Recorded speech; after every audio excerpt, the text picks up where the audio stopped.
Allez, bonjour à tous, c'est Guillaume. Aujourd'hui, on se retrouve pour une petite vidéo, vraiment une toute petite, ce coup-ci, pour répondre à un commentaire. Donc, je me suis dit que, en fait, ce commentaire, c'est pas qu'il est mauvais ou qu'il est positif, quoi que ce soit, mais c'est qu'il pose une bonne question. Et au lieu d'écrire des lignes et des lignes de commentaires, je me suis dit que ça serait pas mal de vous l'expliquer. Peut-être qu'il y a d'autres personnes également qui se posent cette question-là, à savoir pourquoi je montre des peintures, par exemple ici les Metal Color, que vous avez vu le test très récemment, et pourquoi je ne fais pas par exemple, que je n'utilise pas les extrêmes métal et que je ne les présente pas en vidéo également. Alors, la première raison est vraiment toute simple.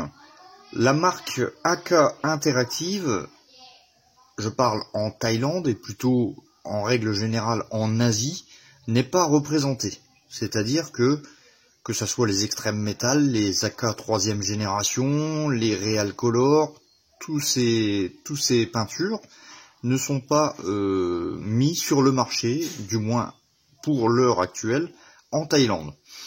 Donc déjà, forcément, ça influe directement le choix que je fais. Donc pas de stock, donc forcément, on ne les achète pas. Alors, il existe quand même, malgré tout, un seul magasin qui propose des AK, la gamme AK Interactive.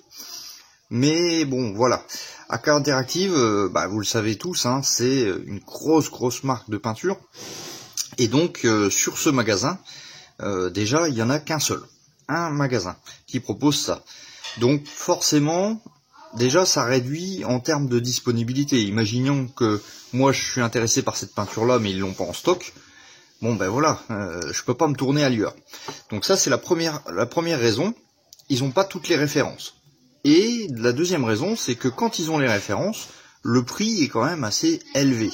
Donc par exemple, je sais pas, un pot extrême métal, je sais pas en Europe, là j'ai pas regardé avant, mais on va dire c'est 5 ou 6 euros le pot. Et ce magasin-là va les proposer à 10 euros. Donc déjà, le manque de ref, plus le prix exorbitant d'une peinture, fait que ça donne pas envie.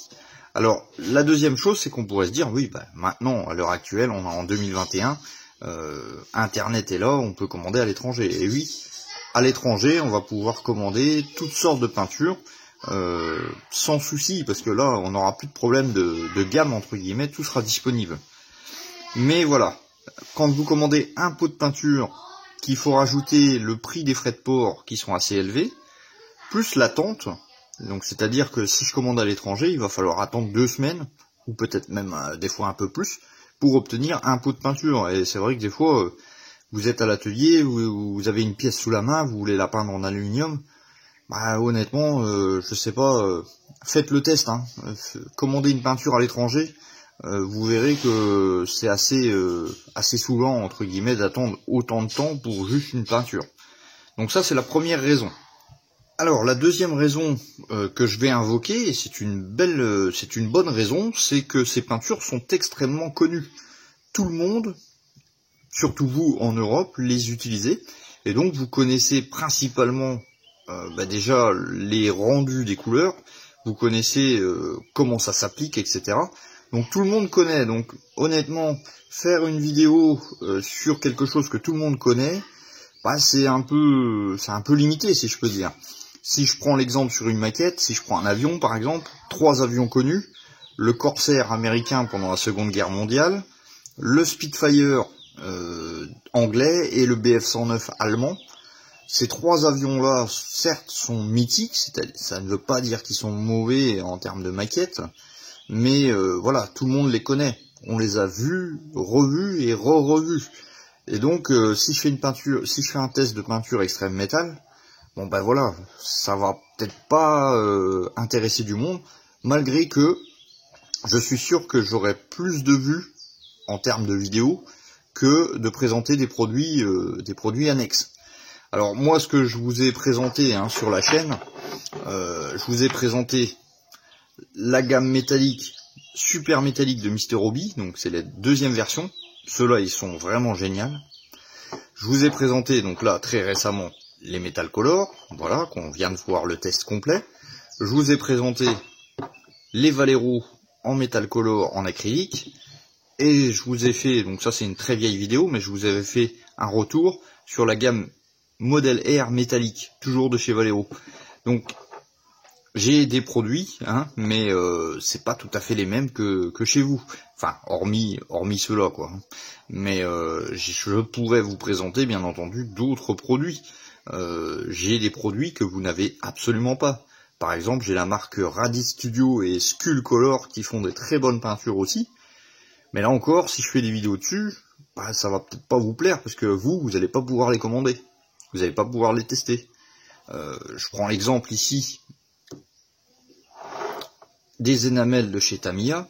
Ils sont vraiment très très bien. Franchement, j'aime bien ces peintures. Que ça soit au pinceau ou à l'aérographe, on arrive à avoir de très bons résultats. Mais là encore, vous ne pouvez pas les avoir. Donc, si je ne présente pas les extrêmes métal, c'est pas parce que je ne souhaite pas les avoir ou je pense qu'ils sont mauvais. C'est tout simplement déjà, comme je vous l'ai cité, pour la disponibilité. Alors, troisième point par rapport à ces extrêmes métal, même si je pouvais les avoir, bon, je ferais quand même quelques peintures avec, mais je pense que je ne resterai pas sur cette gamme de peintures. Alors vous allez me dire pourquoi, ils sont top, c'est vrai qu'ils sont top. Mais, alors là c'est vraiment personnel ce que je vais vous dire, c'est que je trouve leur rendu uniforme. Alors là, il y a des gens extrêmement, comme les extrêmes métal, voilà, qui sont vraiment fans de ces peintures, fans de la marque. Ils vont tout de suite me dire, oh là, qu'est-ce que tu racontes? En fait, un rendu uniforme, ça ne veut pas dire qu'ils sont mauvais. Le rendu uniforme, c'est-à-dire que si je passe un aluminium, bon, imaginons que ça c'est l'aluminium de Extreme Metal, voilà, je vais avoir un rendu, d'accord? Mais que ça soit moi, ou que ça soit mon voisin, ou encore un japonais, ou encore un français, un belge, un américain, enfin, n'importe qui va avoir le même rendu. Et en termes de maquette, ben on essaye de pas faire la même chose que le voisin, sinon, là encore, je vois pas l'intérêt. Si tout le monde fait une voiture métallique, enfin avec une carrosserie métal, et que c'est exactement la même de l'autre côté, bah, je trouve que ça perd un petit peu du sens, entre guillemets. C'est-à-dire que tout le monde va avoir le même rendu, et bon, bah, naturellement, ça va donner un petit peu moins de, comment dire, d'attrait au modèle. Voilà. Pour compléter un petit peu cet argument, entre guillemets, de peinture uniforme, je vais essayer de détailler un petit peu plus. C'est-à-dire que j'ai déjà vu, lors de group build, donc des montages en commun, entre guillemets, où c'est que chacun va monter sa maquette, par exemple une étape de moteur, et donc les 3/4 des personnes qui faisaient ce group build utilisaient ces peintures extrême métal. Et du coup, la peinture extrême métal de base est superbe, on est tous d'accord là-dessus. Mais le problème, c'est que quand vous avez, par exemple, 10 concurrents qui montent la même maquette, en fin de compte, quand vous regardez la première et la deuxième, vous n'avez pas vraiment de différence entre les deux personnes. Je parle de personnes qui ont déjà un petit savoir au niveau de l'aérographe, des peintures, etc. Et je trouve ça un peu dommage en fin de compte. C'est un peu, si je prends un exemple assez commun, c'est un peu comme si demain, dans votre rue, vous avez tous la même maison avec la même couleur, ou la même voiture avec la même couleur. Alors quand vous l'avez vu dans le magasin pour l'acheter, elle était superbe, etc. Mais si vous arrivez le matin et que vous voyez tous les mêmes voitures, bah, je vais pas dire que la voiture devient standard, mais vous comprenez ce que je veux dire, c'est que ça perd un petit peu de son charme, entre guillemets. Et là, pour revenir aux extrêmes métal, le problème c'est qu'ils sont vraiment très très connus et beaucoup de monde les utilise. Donc du fait de les utiliser, ça vous rend un petit peu standard. Enfin, c'est ma façon de penser, bien entendu. Alors vous allez me dire, oui, forcément, avec cette logique, si on prend une autre marque de peinture et que tout le monde les utilise, ça fera la même chose. Et là, oui, ça fera exactement la même chose. Donc pour essayer de se démarquer, il va falloir essayer d'utiliser d'autres marques de peinture pour essayer de donner, entre guillemets, une tonalité plus ou moins importante. Par exemple, si j'utilise les Mr. Hobby en aluminium au lieu des AK Extreme Metal aluminium, peut-être que l'aluminium sera peut-être un petit peu plus clair ou un petit peu plus sombre. Il n'aura pas tout à fait le même rendu, donc forcément, si on compare, dans mon exemple de groupe build, les deux montages, ben forcément il y aura un montage où c'est qu'il y aura une différence. Alors ça veut pas dire que ça sera mieux ou moins bien, mais ça voudra dire tout simplement que le montage n'est pas tout à fait le même. Voilà, tout simplement. Avant-dernier point, pour ce retour par rapport au pourquoi je teste des peintures un peu spéciales, on va dire. J'ai testé les Metal Color parce que leur rendu a une possibilité quand même assez incroyable avec le lustrage. Alors, n'entendez pas que je survends ces peintures. Vous avez vu dans le test, hein, je mets en évidence leurs atouts, mais aussi leurs inconvénients. Donc, c'est-à-dire que ces peintures sont uniques. Il n'en existe pas d'autres, à l'état liquide, je parle, qui proposent ce genre d'options.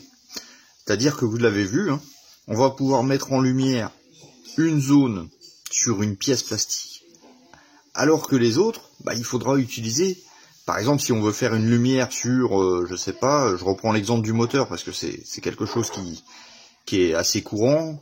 Voilà, on a le moteur en règle générale et on a une pièce en plus en surépaisseur. On veut mettre en lumière cette pièce-là, il va falloir utiliser deux peintures. Tandis que là, avec le système de lustrage, non, on n'utilisera qu'une seule. Et puis, on viendra vraiment appuyer les endroits qu'on souhaite. Voilà, donc je reviens pas sur comment on fait, hein, si vous savez pas, allez voir le test. Donc, c'est assez unique, et c'est pour ça que je voulais les tester. Voilà. Également, le coût de ces peintures est extrêmement faible.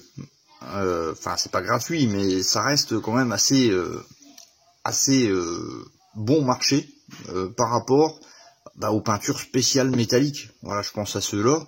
Avec un pot comme ça, moi je peux en acheter 4 comme ça. Donc vous voyez, il faut comparer ce qui est comparable.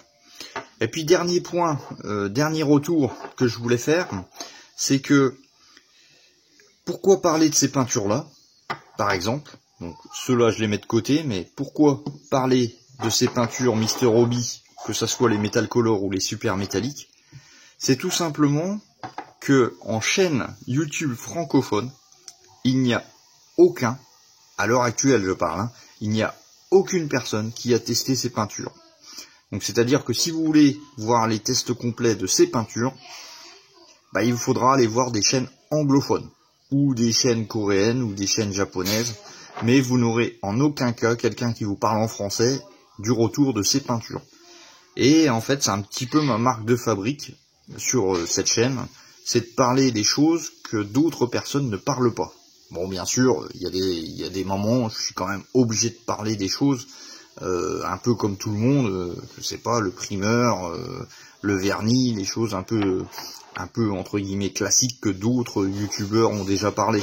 Mais j'essaye de me démarquer avec cette chaîne, de vous parler de produits que vous n'avez pas l'habitude de voir ou d'utiliser.